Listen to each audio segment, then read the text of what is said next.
All right, welcome back to another episode of the Wealth Building for Dummies podcast. My name is Kyle Demian.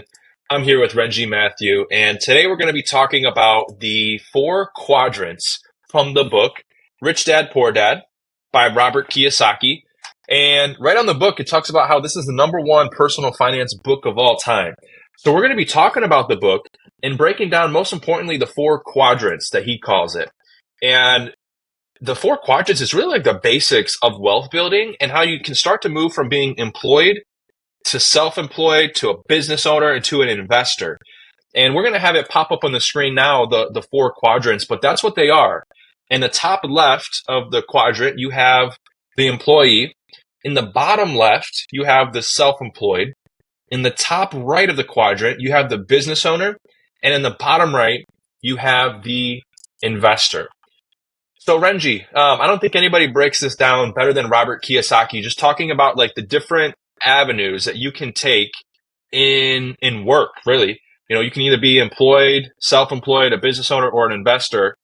Why don't you start us off and talk about the four quadrants for us and how we can really use this to help our audience start focusing on how to build wealth?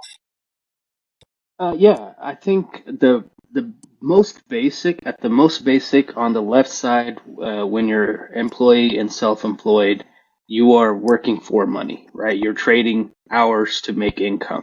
And on the right side, as a business owner and investor, you're using your money to make money for you. So you're not trading time for money, but you're trading money for money, right? So your time is more free. So that's the whole goal here, right? The whole goal to get into entrepreneurship is so you have more time. Yes, the income is more, but the time is the what's valuable, right? So you're letting your money work for you. I think basic at the base of it, that's the most important part. But as an employee, do you want us to like break it down each, or what do you want to do here?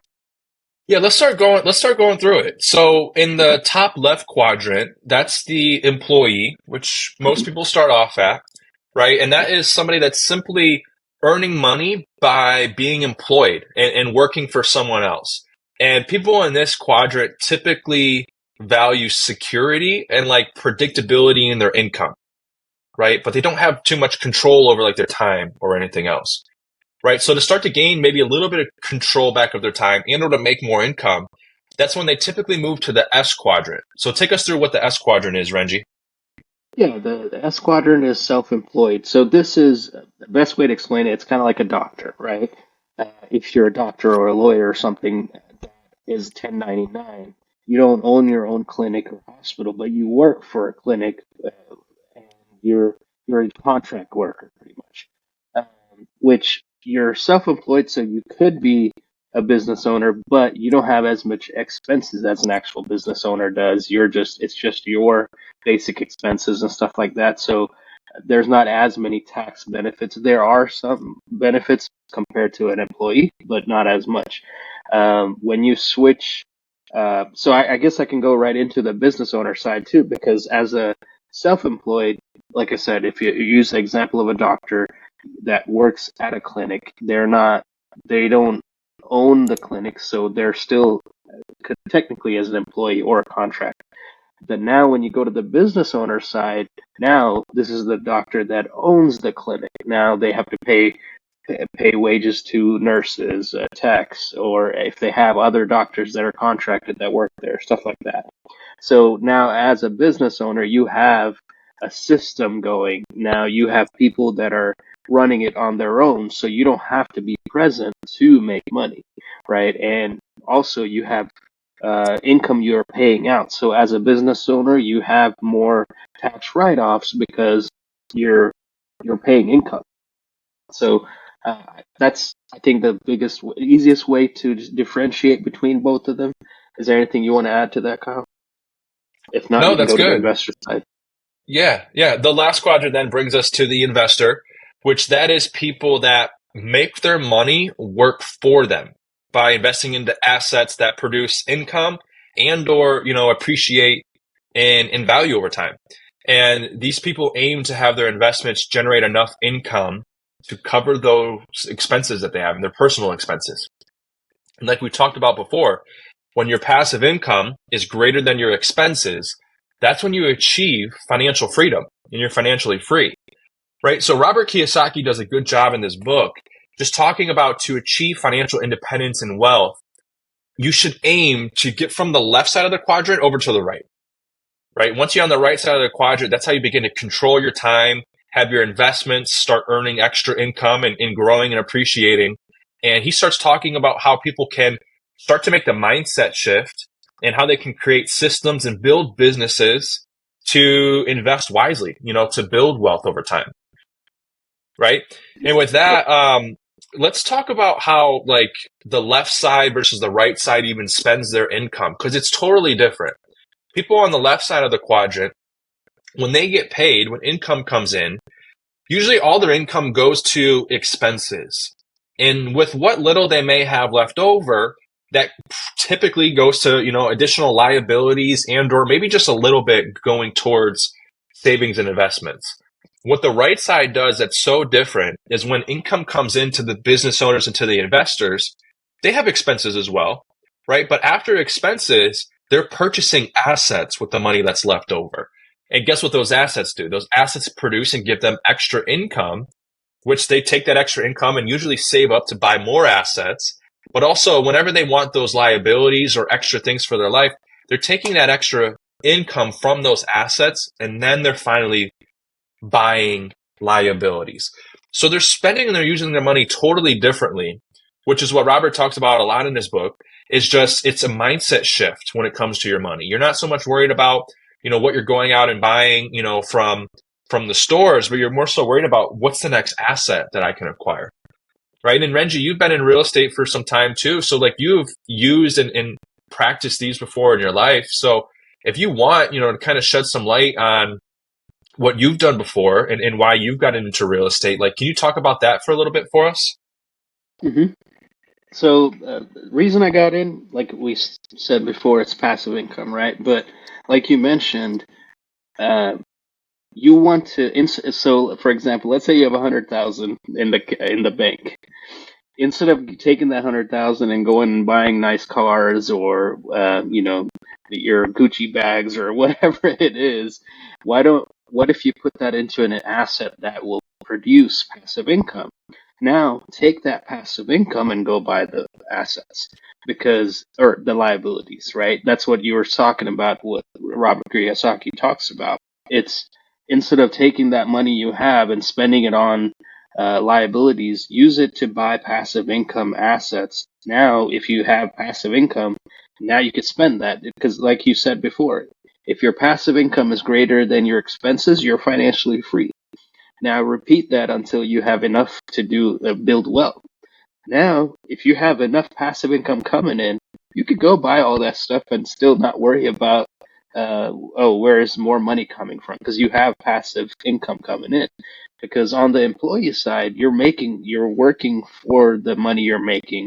Now that money comes in, you're spending it on the liabilities, and now you have to keep working to make more money to go spend it on whatever or pay bills even, right? But if you're on the passive side, you have that coming in and you just keep using that to buy stuff you want or reinvest it into buying more assets, right? So, and being on the business side, like we talked about many times on the show, there's so many more tax benefits too. So, what the rich, to the rich, what they do is it's not about how much money they can make, it's about how much money they can keep, right? Because you can make Yeah. all the money you want, but if you can't keep it, then what was the point, right? So you got to figure out ways to keep the money too. So that's where the tax benefits, tax planning, buying assets, all of that come into play because as a business owner, you have so many more ways to write off on taxes because there's more expenses and stuff like that. And that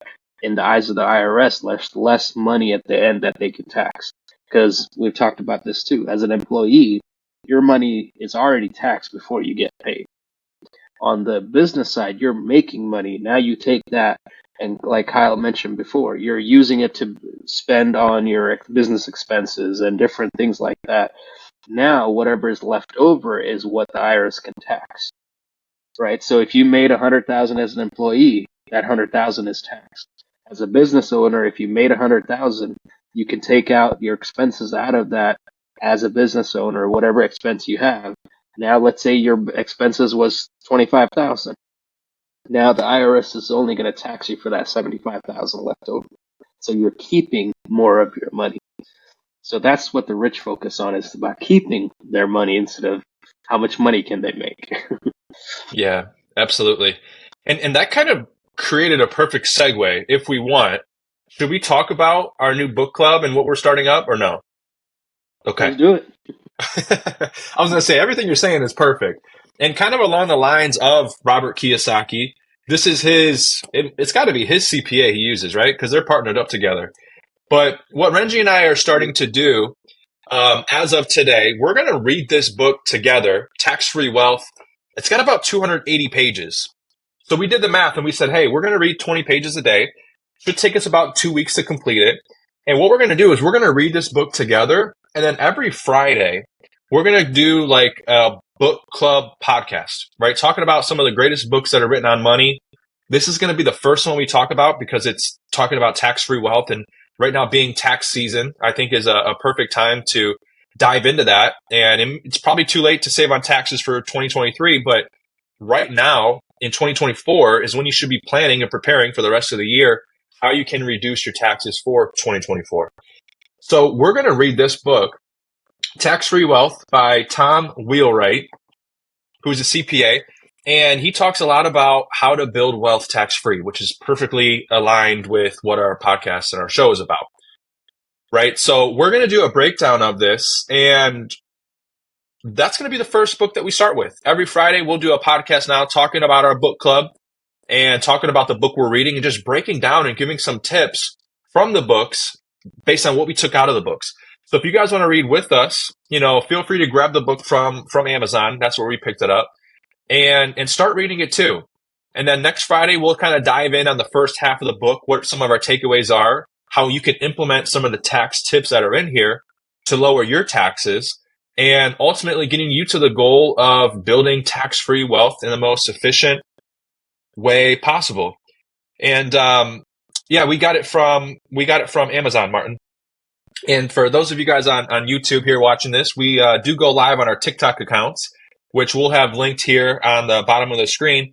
And if you guys want to watch our recordings live, we do go live on TikTok from Monday to Friday at about 12:30 or so Eastern time. And be sure to follow us over there. And Renji, do you have anything else that you want to wrap up our show with today? Yeah, if you guys want, hopefully we're providing value. Like our podcast is called, it's Wealth Building for Dummies. We're two dummies trying to teach what we've learned, and I'm sure we'll keep continuing to try to learn because we want to get better ourselves, and hopefully we can impart the knowledge that we get to whoever's watching. And hopefully you guys take this knowledge and go use it, because you can get all the knowledge in the world, but if you don't take action, it's not going to do anything for you. Actually, funny thing is, I actually talked to somebody earlier this week. He's 65 years old, and we were talking about different types of investing and different things like that. And he was like, "Man, if I would have taken action," he said, "Oh yeah, they're doing all this stuff, same ideas I had when I was in my 20s, 30s, but the difference is I didn't take action." And he regrets that. So like if you have an idea of something or a business that's not even being done right now, but you think it'll go somewhere, take action, do something about it. Because if you don't take action, something that one of my mentors told me was, and this is something I think Ed Milet talks about a lot too. When you're on your deathbed, if you don't take your dreams and your goals and do take action, your dreams are going to be standing around your deathbed saying, "You didn't give life to me." That's crazy. That's a crazy image to think about. If you don't go take action, if you have a dream, if you have a goal of doing something, take some action. Because if you don't, you're not going to change your life. You're going to be stuck exactly where you're at. But if you take action, hey, it might not work out. It might work out. What if it does work out? Because I know we always think, oh, what if it doesn't work out? But what if it does work out? You could be changing not only your life, but everyone around you's life. So yeah, we can provide all the knowledge we can, but take action. Hopefully this will help you guys to take action and do something, follow your dreams. I'll end there. I love it. That reminds me of a quote I heard last time, and it's been a while since I heard the quote, and I actually wrote it back down, and I keep it in front of me now. But if you knew that you could not fail, what would you do? What would you try to accomplish? What would you go after? What would you chase? So that's been my mindset over the last week, and we'll leave you guys with that. What would you do if you knew that you could not fail? And with that, we'll see you guys on the next podcast episode. Thanks for tuning in. Make sure to like, comment, and subscribe, and we'll see you guys tomorrow. Take care.